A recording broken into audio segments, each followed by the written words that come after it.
हजारों साल पुरानी वो गुफा जहाँ पानी का नहीं है कोई स्रोत, फिर भी पावन जलधारा करती शिवलिंग का अभिषेक। भगवान शिव और माँ गंगा की पौराणिक कहानी हम सब ने पढ़ी सुनी है। कैसे राजा भागीरथ ने अपने पूर्वजों के तर्पण के लिए माँ गंगा की लंबी तपस्या की। तब माँ गंगा स्वर्ग में बहती थी, लेकिन राजा भागीरथ की तपस्या से वो धरती पर आने को तैयार हुई। लेकिन यहाँ समस्या ये थी कि स्वर्ग से धरती पर जब गंगा उतरेगी तो उनका प्रवाह कौन थामेगा। अगर सीधे धरती पर उतरी तो उनके वेग से धरती पर प्रलय हो जाएगा। तब भगवान शिव ने धरती पर उतरने से पहले गंगा के वेग को अपनी जटाओं में समेटा। माँ गंगा भगवान शिव की जटा में 32 दिनों तक रही थी।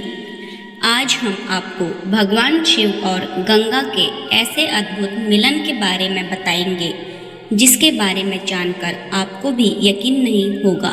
एक संकरी सी गुफा में प्राकृतिक शिवलिंग बना हुआ है और उसके ऊपर अपने आप जल गिरता रहता है, जबकि गुफा के किसी भी हिस्से या इसके बाहर पानी का नामो निशान तक नहीं है। ऐसे में सवाल उठता है कि शिवलिंग के ऊपर धारा के रूप में गिर रहा पानी फिर कहाँ से आ रहा है। रहस्यमयी गुफा में चमत्कार शिवलिंग का कुदरती जलाभिषेक। ये चमत्कारी गुफा हिमाचल प्रदेश के पालमपुर में धौलाधर माउंटेन रेंज में है। दुर्गम रास्तों की वजह से यहाँ पहुँचना आसान नहीं है, लेकिन इस रहस्यमयी गुफा में बहती चमत्कारी जलधारा है।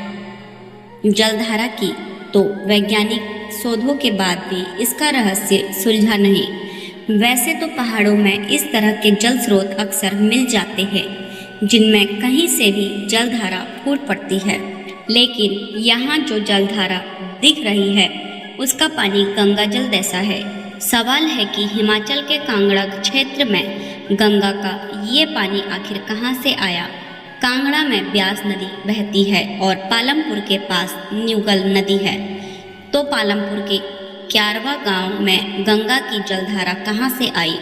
अगर आप गंगोत्री से लेकर गंगा का बहाव क्षेत्र देखें तो हिमाचल प्रदेश के इस हिस्से से गंगा नदी कोसों दूर है। इसलिए इस गुफा में गंगा जल का मिलना हैरान करता है। लोग इसी हैरत भरे दृश्य को देखने के लिए दूर दूर से लोग आते हैं। मंदिर कमेटी के सदस्य बलदेव सिंह ने बताया, गुफा के चमत्कारी दृश्य की वजह से इसे जलधारी शिव का नाम दिया गया, जो देश के 12 ज्योतिर्लिंगों में शामिल किया जाता है। मंदिर के बारे में ये मान्यता है कि यहाँ भगवान शिव पूरे साल विराजमान होते हैं। करोड़ों साल पहले बनी है गुफा। पालमपुर की इस गुफा के बारे में जो वैज्ञानिक रिसर्च हुए उनमें ये गुफा करोड़ों साल पुरानी बताई गई। इस आधार पर अगर ये भी मान लिया जाए कि ये गुफा के अंदर बना शिवलिंग एक संयोगवश बना ढांचा है, तब भी ये रहस्य बाकी ही रहता है कि शिवलिंग के ठीक ऊपर जल कहाँ से आया। इसी सवाल के साथ गुफा को लेकर ऐसी आस्था बलवती हुई जिसे आज भगवान शिव और गंगा दोनों को यहाँ पूजा जाता है। इसके पीछे एक किंवदंती भी तैयार हुई जो भगवान शिव के मानव रूप से जुड़ी है। जलधारी शिव के बारे में ये आम जनमानस की आस्था है। इसके पीछे कोई कारण नहीं, कोई दलील नहीं, बस विश्वास है जो सदियों से इसी रूप में जीवंत है। आस्था होती ही ऐसी है। इसके लिए चाहे यात्रा का कष्ट उठाना पड़े या फिर विपरीत परिस्थितियों में भगवान के दर्शन का जोखिम उठाना पड़े, आस्थावान इसे पूरा कर ही लेता है। आस्था के पीछे यही आत्मीय शक्ति के इसे किसी वैज्ञानिक विचारधारा से भी ज़्यादा ताकतवर बनाती है। वो शक्ति जलधारी शिव की गुफा में साक्षात प्रकट होती है। जलधारी शिव और गंगा के मिलन के बारे में लोगों की जो आस्था है उसके पीछे है एक मान्यता। इसके मुताबिक इस गुफा में भगवान शिव एक साधु के रूप में तपस्या किया करते थे। अपने आप टपकता रहता है पानी। उनके साथ पूरा शिव परिवार भी इस गुफा में आता जाता था। लेकिन एक दिन भगवान शिव का सामना एक ऐसे चरवाहे से हो गया जो अपनी गायों की रक्षा के लिए शेर को मारने गुफा के अंदर पहुंच गया। ये कथा हमें जलधारी शिव की गुफा में पूरे साल रहने वाले नागा साधु शांतिगिरी ने बताई। भगवान शिव चरवाहा और गाय के थन वाली ये किंवदंती इस गुफा में कुछ ऐसे साक्षात होती है। शिवलिंग पर गुफा की छत से जो पानी टपकता है वो किसी एक स्रोत से नहीं बल्कि जिस जगह से ये पानी शिवलिंग पर टपकता है उसका आकार गाय की थन की तरह है। शिवलिंग के ऊपर पानी टपकने वाली जगह का गाय की थन जैसा होना भी लोगों की आस्था की बड़ी वजह बना। कथा के मुताबिक शेर को मारने शामू नाम का जो चरवाहा गुफा के अंदर गया था वो बरसों बाद तक नहीं लौटा। तब गांव वालों ने उसे मरा हुआ समझ लिया था। चरवाहे ने किए शिव परिवार के दर्शन, लेकिन एक दिन अचानक ही शामू वापस लौटा तो हर कोई हैरान था। वो ना तो कुछ बोल रहा था और ना ही खा पी रहा था। बहुत पूछने पर उसने सिर्फ इतना बताया कि गुफा में कोई सन्यासी मिले थे जिन्होंने उसे विभूति खाने को दी थी। उसके बाद उसकी भूख प्यास सब खत्म हो गई। बाबा शांतिगिरी जो किंवदंती बता रहे हैं उस चरवाहे ने गुफा के अंदर के शिवलिंग के बारे में कभी नहीं बताया, इसलिए ये आम लोगों के लिए अज्ञात ही रहा। लेकिन जब वही चरवाहा बार बार इस गुफा में जाता और घंटों तक भगवान शिव का ध्यान करता तो लोगों का संदेह बढ़ा। इस तरह कुछ लोगों ने गुफा में शिवलिंग की मौजूदगी का पता तो लगा लिया, लेकिन इसके ऊपर बहती गंगा की धारा का कारण लोगों को समझ नहीं आया।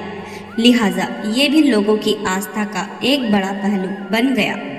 पालमपुर से गंगोत्री 650 किलोमीटर दूर जलधारी शिव के बारे में लोगों की आस्था जैसे जैसे बलवती होती गई, लोगों ने इस गुफा में शिव परिवार समेत बाकी देवी देवताओं की मूर्तियां स्थापित करनी शुरू कर दी। आज जलधारी गुफा एक पूर्ण मंदिर के रूप में विकसित है। इसे लेकर ये मान्यता है कि यहाँ आने और भगवान शिव के ध्यान मात्र से हर तरह की मनोकामना पूरी होती है। यहाँ गुफा की छत से जो पानी टपकता है इसे पीने से कई तरह की बीमारियां भी दूर हो जाती है। ऐसी मान्यता गंगा जल के बारे में है। इस हिस्से में आपको बताते हैं धरती पर गंगा के अवतरण और भगवान शिव के साथ उनके पहले मिलन की पौराणिक गाथा।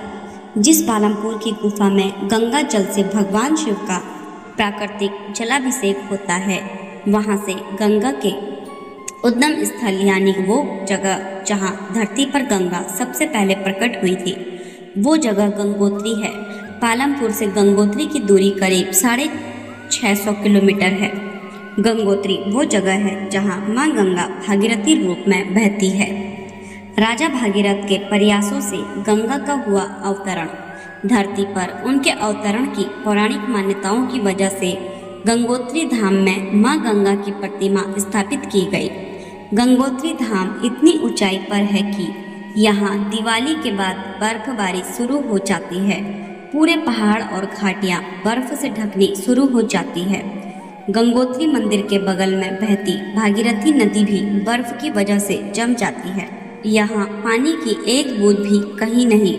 धाम तक पहुँचने के सारे रास्ते बर्फ से ढक जाते हैं। अब हालांकि अप्रैल की शुरुआत के साथ गंगोत्री और भागीरथी नदी का स्वरूप बदलने लगता है, मगर धरती पर इनके अवतरण की वो कथा यहाँ हर मौसम में साक्षात होती है। पौराणिक कथा के मुताबिक राजा भागीरथ ने एक साल तक बिना खाए पिए एक पैर के अंगूठे पर खड़े रहकर तपस्या की थी। तब भगवान शिव प्रसन्न हुए और धरती पर गंगा जी को लाने में मदद के लिए तैयार हुए। इसके बाद सृष्टि के रचयिता भगवान ब्रह्मा जी ने अपने कमंडल से गंगा की धारा धरती की तरफ प्रवाहित की। वो दिन था अक्षय तृतीया का। भोलेनाथ ने अपनी जटाओं में थामा गंगा का वेग। धरती की तरफ बढ़ती माँ गंगा की धारा का वेग इतना था कि अगर भगवान शिव ने थामा नहीं होता तो धरती पर उस धारा से तबाही मच जाती। इसलिए भगवान शिव ने माँ गंगा की पहली धारा को धरती पर उतरने से पहले ही अपनी जटाओं में थाम लिया। भगवान शिव ने 32 दिन तक गंगा की धारा को जटाओं में रखा। अक्षय तृतीया के 32 दिन बाद गंगोत्री में पहली धारा बही। धरती पर जिस दिन माँ गंगा की पहली धारा बही, उसी दिन को गंगा दशहरा के रूप में मनाया जाता है। इस दिन गंगोत्री धाम में बड़ा उत्सव होता है। गंगोत्री में माँ गंगा मानव स्वरूप में विराजमान है। इसकी पुष्टि स्थानीय लोगों की मान्यता से होती है। गंगोत्री में माँ गंगा अक्षय तृतीया के दिन अपने मायके मुखवा गांव से लाई जाती है और भैया दूज तक यहाँ विराजमान होती है।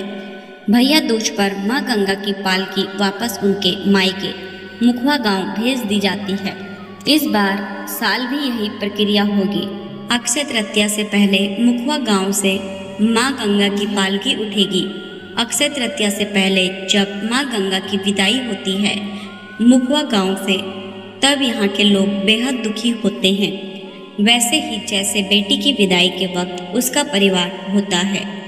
माँ गंगा की पालकी के साथ महिलाएं आगे चलती हैं।